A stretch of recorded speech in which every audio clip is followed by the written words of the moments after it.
We're actually, it's not that this part will cut out once we get to transcribing anything from the meeting, from the speakers. And for people that are coming on, we're recording the speakers. So we're not going to, don't feel intimidated. We're not going to record people's individual comments or questions. We'll turn the recording off, but we wanted to be able to have some of this transcribed and stuff. So we're kind of waiting as people get on, slowly but surely. And I think that no matter what, we're going to start in 5 minutes.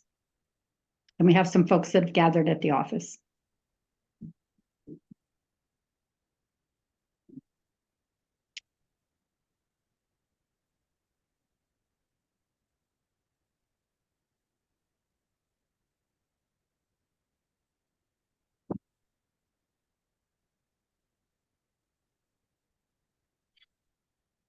Make a cup of tea.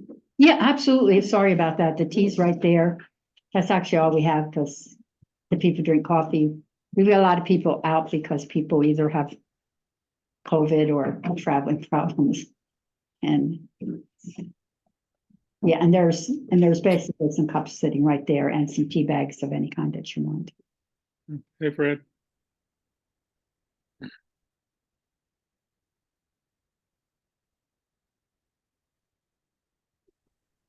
Okay. Sorry, I was mute. Hello.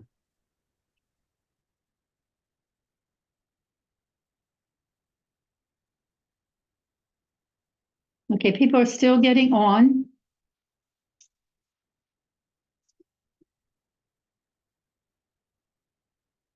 And people are still coming into the office. Hi.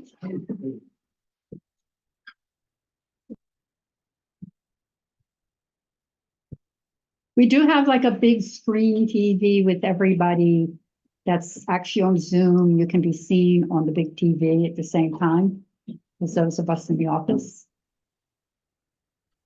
I always wanted to be featured on that big TV. Well, you're going to be on That's big my TV time. soon. Manejo.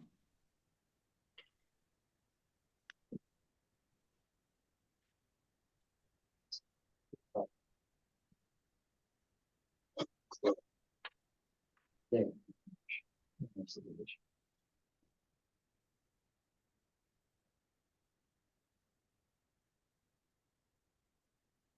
We'll give people about 2 more minutes before we start.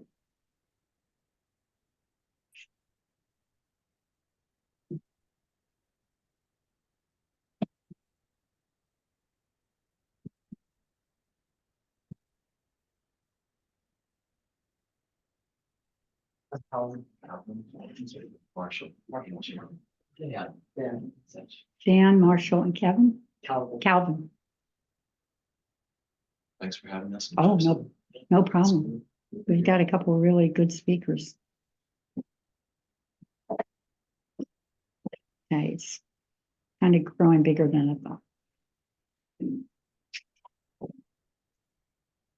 Can everybody see up there?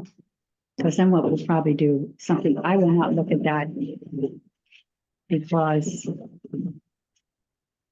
frankly, I can't stand to look at myself. It's a eerie feeling. You don't like yourself? Oh, I mean, I like myself as much as I like anybody else, but that's not true. No, it's the pinning, it's the image on You Zoom. can hide your face, can't you? Or like, You can, except for like, since we're all speaking, we don't want to hide our faces. I think you look pretty damn good right there. Yeah, but what it is like when you go to look at it like this, it's like freaky. But we got this wonderful TV now. So, few more minutes. Yeah. Looks like you have good attendance, huh? Pardon? It's a lot of people there. Oh, yeah, there's a lot of people that signed up. these mostly, if not all, Baltimore people. Mostly, not totally. Because we're doing it on Zoom, people from some other parts in the country can get on.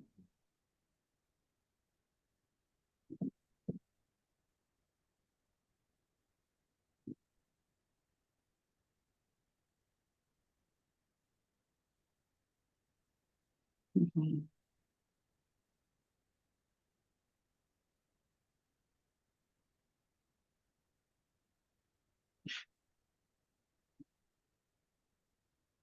I can hear somebody else coming up. The people in the back can let people in slowly but surely. Hello.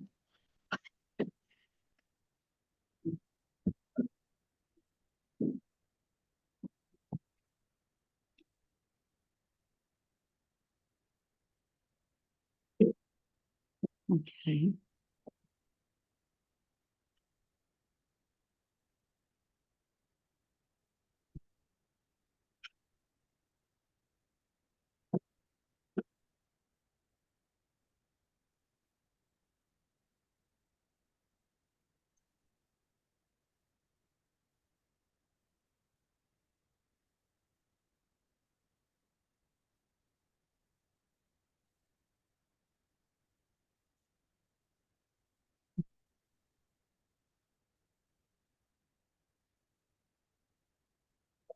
Okay, hello, hello. Rabbits, you can, there's more seats over here, whatever works, so. You all can probably see on the screen and stuff.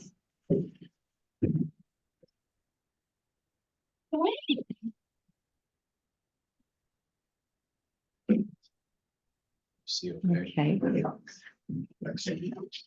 Okay, I guess we'll get started. I guess we're going to go ahead and get started. Can everybody hear me? I think so. On Zoom, you can't tell. At any rate, my name's Sharon Black. I'm with the People's Power Assembly and also Struggle La Lucha. And I want to welcome everybody tonight to this hybrid meeting. There are a whole number of people on Zoom that have plugged in, and there's also about 6 of us, and probably a few more will be dropping in the office in person and stuff. So this important meeting is on Yemen, and we have 3 speakers. And I actually want to pin and turn this over to Manila to introduce our very first speaker that's going to introduce this. But let me get you up and pin you. So I'm not only on that big screen, I'm also pinned. Wow, Yeah. amazing. This is the day. Say this much about Manila. She is an incredible activist who's been in the struggle with the People's Power Assembly and with her mosque, and in general in the community out there. At the very first protest is where I met you. And so we're very, very happy to have you. Welcome our introduction to tonight's teach-in from a brother and comrade from Yemen. So Thank you, Sharon. Thank you. Hi, everyone. My name is Manahil Mehdi. I am currently based in Baltimore, but originally from Pakistan. And Hussein Al-Maktawakkal, who I'm going to introduce, is from Yemen. So we come from a very rich tradition of speaking in metaphors and speaking poetically and speaking in like in exaggerated terms. I was going to say a lot about Hussein, but he messaged me saying that please keep it simple, don't say anything extra and additional. So I will unfortunately have to respect his request and just introduce Hussein as a Yemeni Thank born. you, Manahil. Well, let me complete my sentence a little bit. Based in the DC area, and there's a lot of people that we organize with at our mosque, at our Islamic center. Hussein is definitely one of those who embodies all of the goodness that we teach in these spaces, and he brings that out in his politics, in his organizing, and his person. So really fortunate to know him and welcome him to today's teaching. There you go, Hussein. That was simple. Thank you so much, Manahil. I appreciate your kind words, and thank you, Sharon. Hello, everybody, sisters and brothers. It's an honor to be with you today. Thank you for being here. Thank you for your passion. Thank you for your humanity. Thank you for your activism. I'm going to jump straight into the discussion. Just a very, very brief, high-level background on the current Yemeni government, their role in the current war in Palestine. Ansar Allah, the current Yemeni government, the political party of the Yemeni government in power today, was founded in the 1990s by Hussein Badruddin al-Houthi in the city of Sada with a D, not Sana'a, but north of Sana'a in North Yemen. Following his assassination in 2004, he was replaced by his brother, Sayyid Abdul Malik al-Houthi, who is the current leader of Ansar Allah. And two quick side notes before getting into Ansar Allah's general history and their ascension to power. I think it's very important to point out that pretty much in all Western media, if not most Arab media as well, explicitly refer to Ansar Allah as the Houthis. However, Ansar Allah, which translates to party of, or loosely translated to supporters of God, is the official name for the political and military organization that is the current government of the capital of Yemen. Albeit recently listed as a terrorist organization by the United States for the second time in at least 10 years.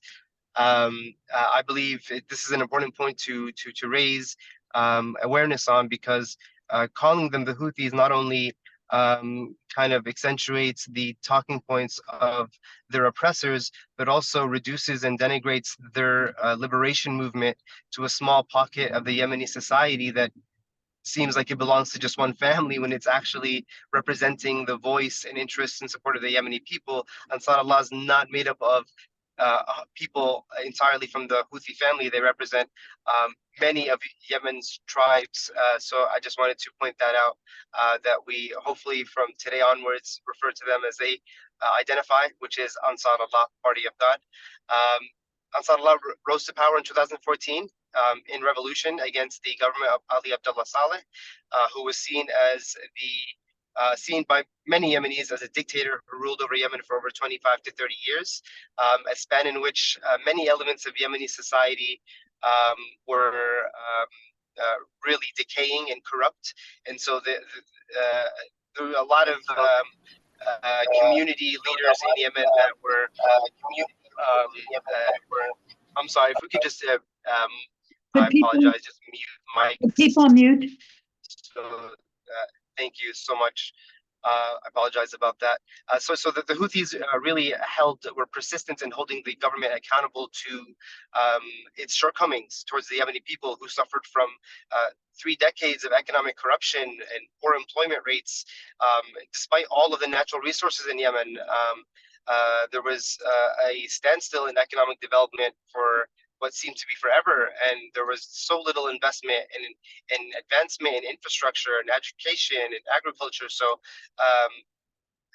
those situations are usually ripe for revolution. And so in 2014, Ansar Allah took control of the capital of Sana'a, which they currently still are in control of.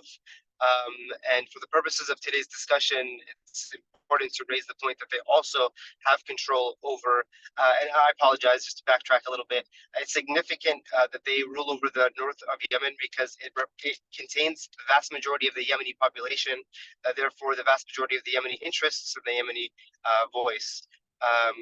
So one of their key cities that they have control over today, Ansar Allah, is in the west of Yemen, which is the city of Hodeidah. It's one of the largest Yemeni cities and home to the very critical port of Hodeidah, which lies strategically on the Red Sea, which brings us kind of to the current war in Palestine. This is the segue basically to the second phase of the discussion concerning the blockade on Bab el-Mandab, which is the gateway to the Red Sea and a major artery in global shipping. Just before I segue, though, I think it's important to put into perspective that Yemen is in itself under war, in a 10-year war. And as a result of this of its own suffering, hundreds of thousands of Yemenis have been killed in this war. And this is the poorest country in the Middle East, consistently ranked among the worst humanitarian crises in the past 10 years. There's still a lot of food insecurity, disease, political unrest, there's economic turmoil, an unstable agricultural system. I believe Yemen still imports about 80 to 90% of its food today. So I think it's important just to point out that Yemen is a suffering country at the moment, not spiritually, but definitely materially. However, that has not held it back from its contributions to aiding the freedom of the Palestinian people and the ceasefire and the allowing of aid to flow to Gaza. And so this brings us to the blockade. I'll just, before I end, just give a few points on why this blockade has been so effective. First, the objective of Ansarullah has been stated that they intend on pressuring Israel to ceasefire and allow aid to flow to the Palestinians on a regular basis. And it's safe to say that the global shipping has been impacted. The numbers change every day, so I don't really want to share numbers, but I do want to share just kind of paint a picture for what kind of vessels are attempting to make the trip past Bab el-Mandeb to Israel. Some of them are owned by the largest banks in the world. Some of them are carrying military equipment bound for Israel. Some of them are owned by very large organizations. I believe one of the most profitable organizations in the world, BlackRock, which is also tied to the Mossad, deep roots in Israel there. So they're definitely hitting the heart of Israel's lifeline in terms of shipping. But in addition to diverting shipping vessels, Yemen's also, their policy in Bab el-Mandeb is also formed as a deterrence to the largest shipping containing companies, the largest companies of shipping containers in the world. Instead of, they're now choosing to avoid the risk of passing through Bab el-Mandeb and taking the longer route down around the Horn of Africa, which is delaying shipping routes by about 2 weeks, which, as you can imagine, is pretty significant in terms of increasing cost and risk and disruption. I believe the largest shipping containing company in the world, MSC, makes up about 20% of global shipping.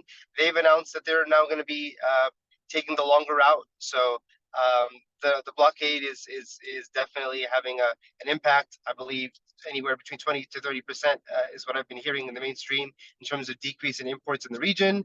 And in addition to the blockade, I think it's also important to raise that Yemen is also participating in direct strikes on military targets that are oppressing the Palestinians in Israel, and they've claimed that they've had multiple successes in their attempts. So I think I'll leave it at that in terms of the blockade and who the players in Yemen are today and what their overall impact is. I think that's good enough. Thank you so much, Hassan. Hassan was going to try to stay on as long as possible, but as you can see, en route. And we're hoping at another time when it's possible for him and ourselves to host a dinner with Hassan so that, we can have Thank you, Sharon. discussion and get to know each other a lot better. I'm going to jump into introducing Bill Dories, who's with an activist with Al-Alda out of New York and New Jersey. He's also a longtime Palestinian activist who's traveled both to Gaza and the West Bank. So I'm going to pin Bill, and he's going to. Thank you, Hussein. Thanks for the information. My pleasure. Good to see you, my friend. It's good to see you. Hold on, and I'm going to pin you. All of us are seeing all sorts of people that we remember from the streets. So go ahead, Bill, you can take it away. You're muted, Bill. Thank you, Sharon, and thank you, Hussein. That was I'm very glad you were able to go into detail on that, which it's an honor to be with you, Bill. Thank you for everything that you do. Honor to be with you. Sharon said I'm a Palestinian activist. I'm actually not. I meant an activist. I'm an activist for Palestine, but I've been that for most of my life, and I was in Palestine during the first Intifada, and also I was on the Viva Palestina USA medical convoy to Gaza in 2009 with George Calloway and U.S. And New York Council member Charles Barron. They talk about navigation on the high seas. When we went in 2009, a few weeks before we went, a ship bringing medical aid to Gaza with a former U.S. Congresswoman, Cynthia McKinney, on board, and an Irish Nobel Prize winner, Mairead O'Farrell, I think her name was. Anyway, the Israelis seized that ship and kidnapped them on the high seas, brought them to prison in Ashkelon in occupied Palestine. And when our friend in New York, Council Member Charles Barron, called up the White House to protest, the White House said, "Can you send us more information?" Like they didn't know this had happened. You know, they allow, of course, the Israeli ship was U.S. paid, and of course, you know, just the hypocrisy of calling for freedom of navigation. The year after that, the Israeli military boarded a ship coming from Turkey, bringing medical aid to Gaza, and murdered 17 people, including a U.S. citizen, a teenager of Turkish ancestry from Troy, New York. Nothing from the United States. And today, yesterday, the U.S. Navy attacked Yemen again. Yesterday and today, and it was the 12th time, I think, this month the U.S. has bombed or the poorest country in the Arab world. The missiles and planes came from a strike group of the USS Dwight Eisenhower, and missiles and destroyers and submarines accompanying that ship. The Eisenhower cost $5.1 billion to build in 2022 dollars. I'm sorry to say that I worked on building it actually in the Newport News shipyard back in the 1970s. What an incredible waste of oil and steel and coal and copper and iron, things that could be used to build housing or schools or hospitals or mass transportation. In the Mediterranean, they have the Gerald Ford, the biggest aircraft carrier in the world, which costs $13.3 billion to build. That's another U.S. Navy strike group. Each of these strike groups costs $7 million a day to operate. That's $2.5 billion a year for each one. That's $5 billion to keep those strike groups there. That doesn't count the cost of the Tomahawk missiles they fired, made by General Dynamics, McDonnell Douglas, Hughes Aircraft. Remember Howard Hughes? No, okay. And Raytheon. Each missile costs $1.87 million. That's the kind of money they are spending to attack a country where the per capita income is now $654 per capita. GDP is $654 per person. It was over $1,000, way up to $1,400 back in 2014, before the United States, a coalition of countries led by backed by the United States, including Saudi Arabia, Bahrain, the United Arab Emirates, Morocco, Egypt, and all attacked Yemen to overthrow the Ansar Allah government, the revolutionary government that had overthrown as the regime that Hussein described, which is actually pretty much a puppet of Saudi Arabia. And of course, when we talk about the costs of aircraft carriers, we can't forget the biggest aircraft carrier in the region, the one that sits on occupied Palestine, the one that so-called State of Israel, which U.S. Secretary of State Alexander Haig described as our biggest aircraft carrier in the world and the only one that can't be sunk. And officials at the Pentagon routinely refer to the State of Israel as our aircraft carrier, our landed aircraft carrier in the so-called Middle East. And even Netanyahu has repeated that phrase when he gave a speech aboard a U.S. destroyer near Haifa, where he said, we're here, with your ships, you have an aircraft carrier here, well, we're your other aircraft carrier. When I think of and of course, the operating costs of Israel are $3.8 billion a year, but this year it's going to be $20 billion, and it's really much more than that, because at this point, they're just sending weapons and not counting.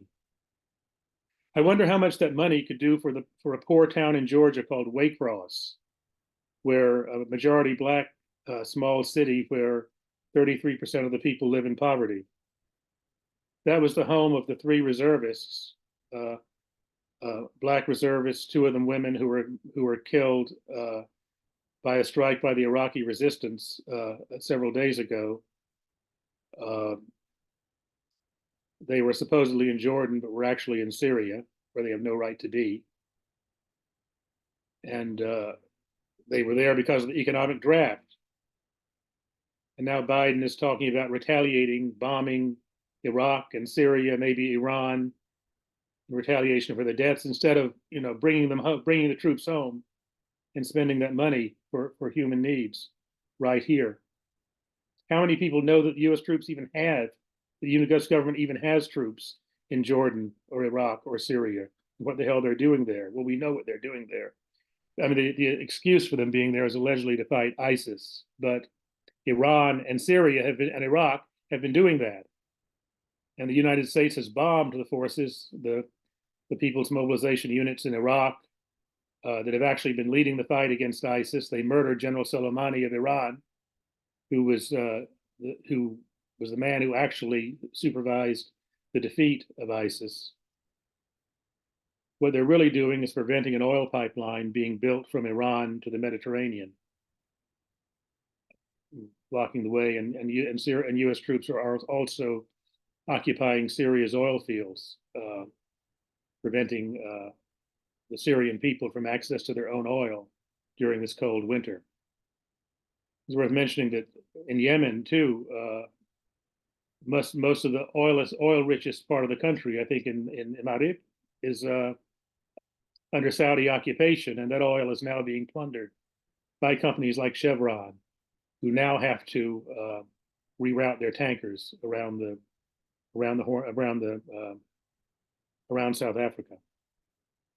Iraq and Syria have asked, they've demanded the U.S. withdraw its troops. The U.S. has refused. Anyway, as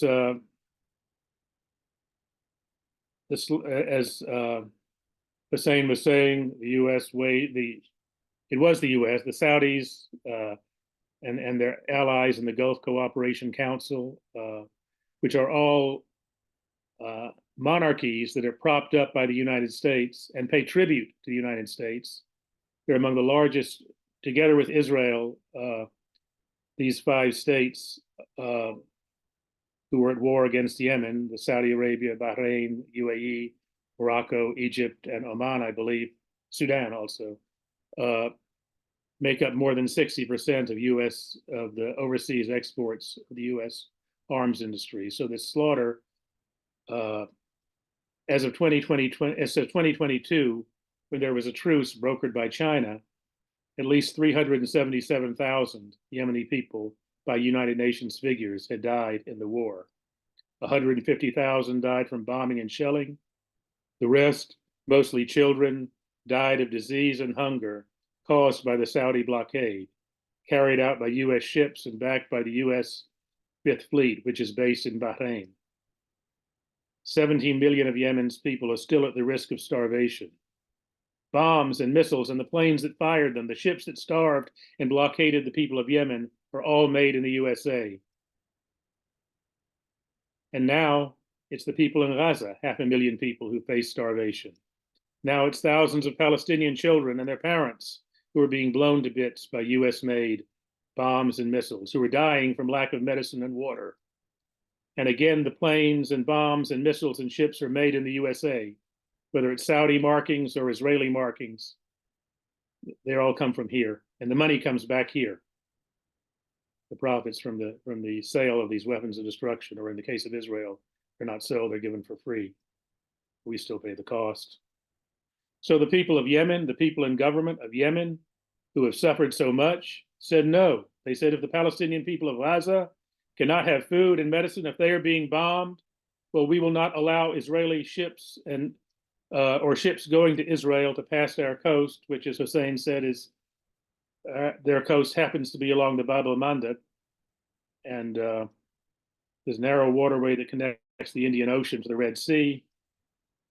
And Bab el-Mandeb means Gate of Tears, and it became a Gate of Tears for Chevron and Exxon and BP and Shell, who now have to spend hundreds of thousands, maybe millions of dollars to send their ships around Africa instead of through the Suez Canal. or to Eilat in occupied Palestine. So they went to their man in the White House, Joe Biden, and he said, okay, instead of stopping the massacre in Gaza, instead of allowing in medicine and water and food, we're going to bomb Yemen some more. We're going to bomb this poor country again.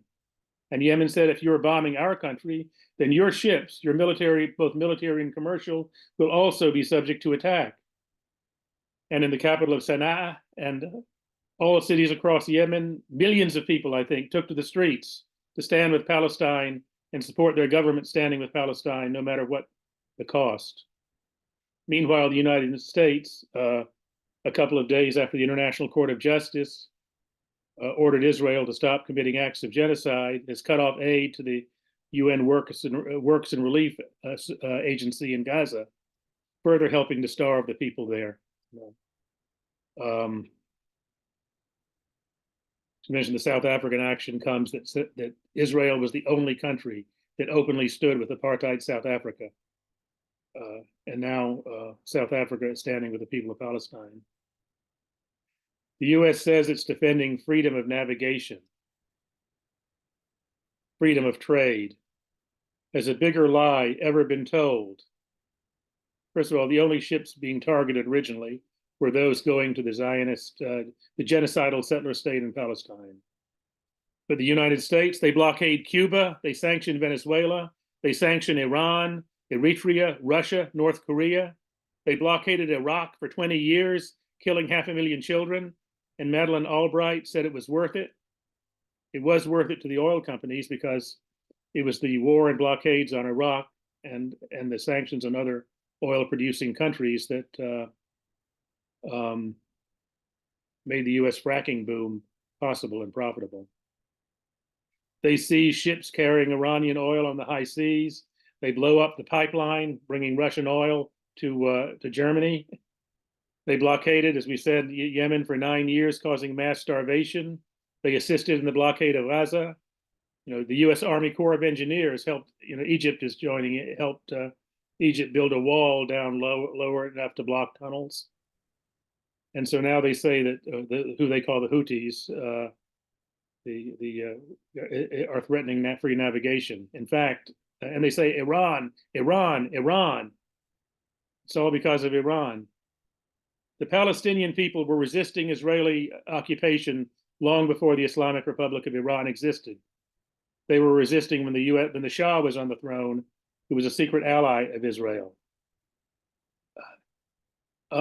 There was no Iran in the 1960s, the last time when the Saudis invaded Yemen to intervene in a civil war that took place after there was a nationalist coup or revolution in 1962. The Saudis invaded Yemen, and the U.S. and Saudi Arabia and Israel intervened.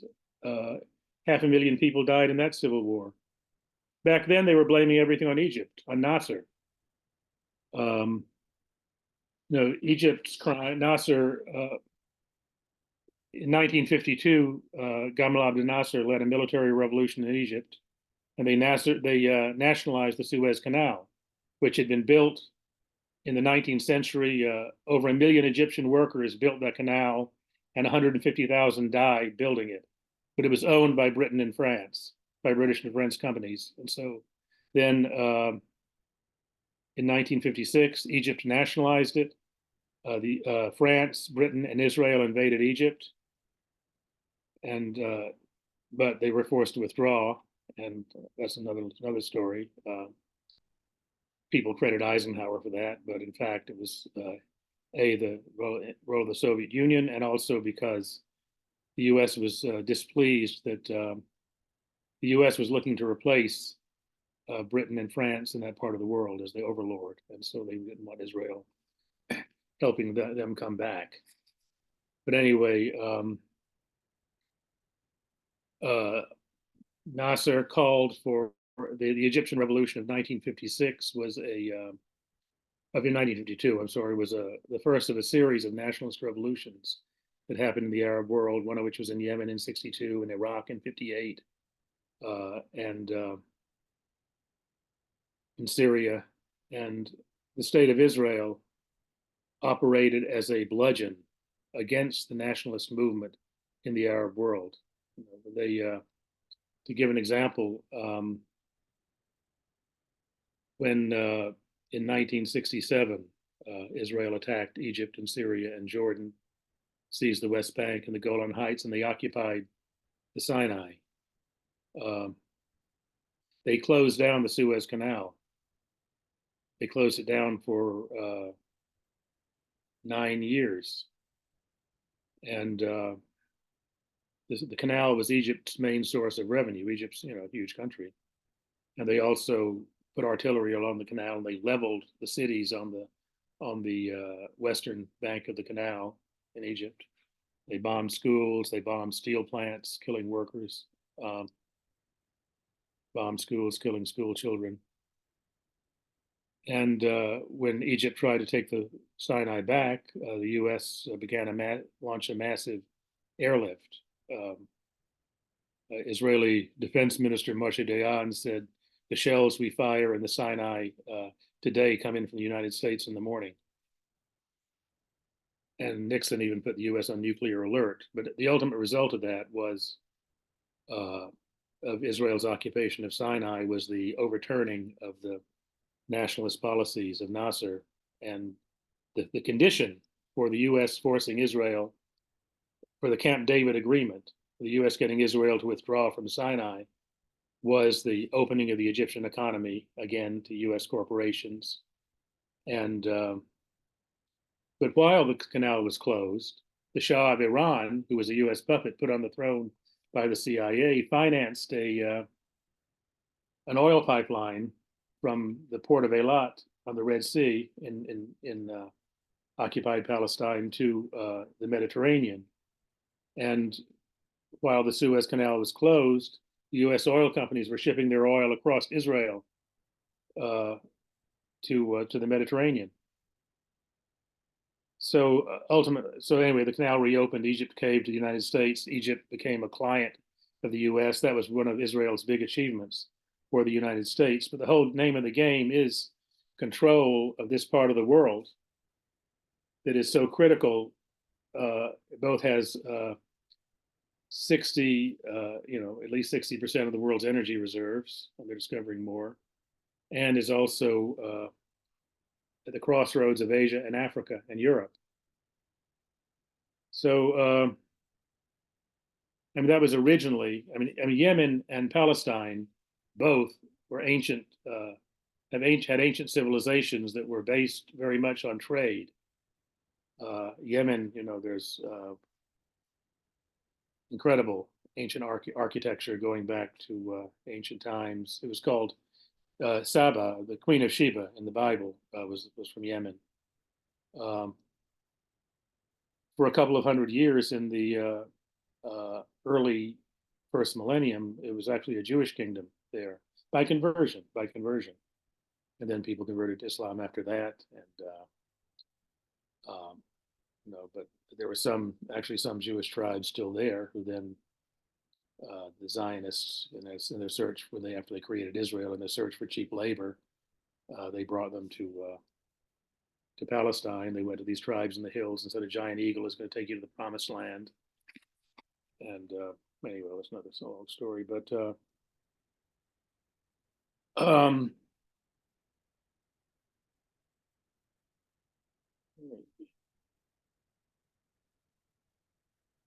like originally when so they say it's another big lie they have is they'll talk about this is an ancient complicated history. They'll talk about Shia and Sunni and Alawi, or they'll say that in Palestine it's an ancient conflict between Muslims and Jews or Arabs and Jews. No, this conflict dates back to the late 19th century when monopoly capitalism arose in West Europe and the United States. And this was after the Second Industrial Revolution. And, soon the car and the internal combustion engine and electricity and cars and airplanes and ships began converting, were invented, and ships began converting to coal, from coal to oil, and trains began converting from coal to oil. You can correct me if I'm wrong with that timing, Steve, at least. But anyway, and so a major object of the West in World War I was to carve up the Ottoman Empire, which they knew there was oil in Iraq, there was oil in Iran, and Palestine sat astride the gateway to the Mediterranean. The oil would have to cross there. And for the British, the Broad Prize was Haifa, and they built a refinery there. It was the terminus of the pipeline from Iraq. And after World War II, when the US moved into the region, because the US was really dominating the world at that time, President Roosevelt met with the King of Saudi Arabia on an aircraft carrier in the Suez Canal, which was still, ruled by a British puppet monarchy, Egypt was, and made an agreement by which a deal, we keep you on the throne and we own your oil. And that's really been the object of all the Western powers, be it Britain and France, or later the United States in the region, is really plunder, not plunder not to get oil. The U.S.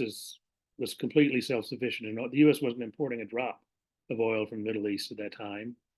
When they overthrew Mossadegh, and when they staged it, when the Iranian government under Mohammad Mossadegh nationalized Iran's oil, and the U.S. CIA organized a coup and put the Shah back on the throne, and he killed a lot of people, and he then gave U.S. oil companies concessions. The U.S. didn't need that oil.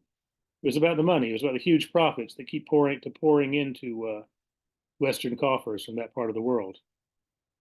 And after 1973, when the oil was supposedly nationalized, the deal was with the U.S. The money's got to keep coming here. The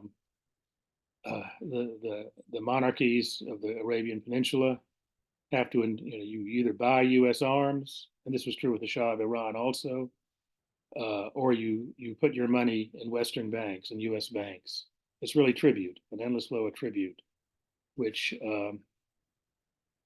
and Iran was a big player. The Shah of Iran bailed out U.S. Arms industry after the Vietnam War ended by making up the difference in purchases. So when the people of Iran overthrew the Shah in 1979 and the Islamic Republic came into being, one of its first acts was to cancel all arms purchases from the United States. And the U.S. In turn seized Iran's assets in Western banks, which were huge, because the Shah of Iran, I think, was Chase Manhattan Bank's biggest overseas customer. So really, the crime of Iran, like the crime of Iraq, take Iran, take Iraq in the days of the Ba'ath and Saddam Hussein, take Libya under Gaddafi, Venezuela and South America, very different governments. Russia too, with huge oil reserves that don't pay tribute to the United States, while the Saudis, the monarchies in the Arabian Peninsula, they have poured trillions of dollars into the U.S. economy since the end of World War II, and to keep that money flowing is a major object of the wars the U.S. has waged in the region, and Israel has acted as an enforcer in this what's basically a giant protection racket. Maybe I'll anything else I need to cover? Yeah, I'll end there. Let me just mention Yemen. In the mid 19th century, the British occupied the southern part of Yemen, and also some of an area they call South Arabia. And while the north remained pretty much under Ottoman rule until World War I. But there was a revolutionary struggle against the British in South Yemen, led by the National Liberation Front of Yemen, and which was socialist, and they actually won. They drove the British out and set up a socialist republic in southern Yemen called the People's Democratic Republic of Yemen.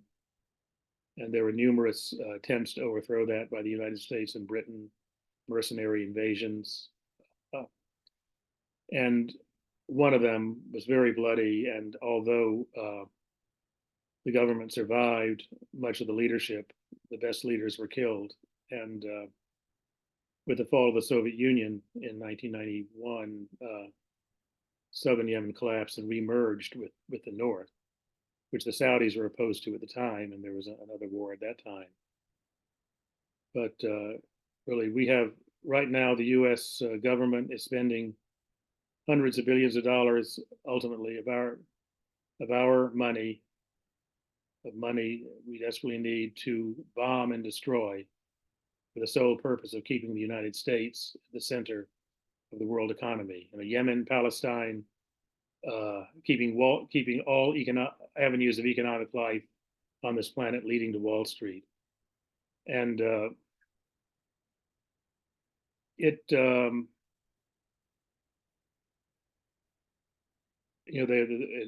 when you think of the what they call it, the Belt and Road Initiative by China, which they call the New Silk Road, this part of the world is going to be crucial in that happening or blocking that. And so the prize is very high when you think of the almost fanatical devotion of both the Republican and Democratic Party to Israel, to the racist, monstrous, racist, murderous state of Israel. It goes well beyond the Zionist lobby and AIPAC, vile as those institutions are. And it goes to, it's got to be seen in the context of the critical role that part of the world, keeping that part of the world divided and oppressed, and is how critical, with all its resources, how critical that is to Wall Street, to the bankers, to the 1%, to the corporate ruling class of this country. And we have to, and to the endless war economy, which was really only possible. It was made possible by when Nixon took when the war in Vietnam took the U.S. Forced the U.S. to go off the gold standard. It was actually Arabian petrodollars and Iranian petrodollars flowing into the U.S. economy that made that possible. And Dr. Martin Luther King said at that time, a year before they murdered him, he said that the bombs that are dropped in Vietnam also explode in cities here, in poor and oppressed communities here, and that's as true today. We have it's great to see such a big movement taking the streets against the genocide in Gaza and U.S. aid to Israel and demanding a ceasefire, because it reminds me of the movement against the Vietnam War as it was in the late 60s. And this is, it's every bit as much Washington's war, the war going on there, and it's one war. You can't separate the war against Yemen, the war in Syria, the war against the Palestinian people. It's all really one war with one object, to control the world's energy reserves. And it's a U.S. war, and it's our duty to stop it. And Israel is a critical part of the endless war economy that not only sucks up at least $1 trillion a year, but also is the key reason for the high prices for inflation. And it's the struggle to stop end U.S. aid to Israel, to get the U.S. out, get every single U.S. ship, train, plane, soldier, CIA agent out of that part of the world is part of our struggle here for a just society, a society that benefits the people, not Wall Street. Thank you.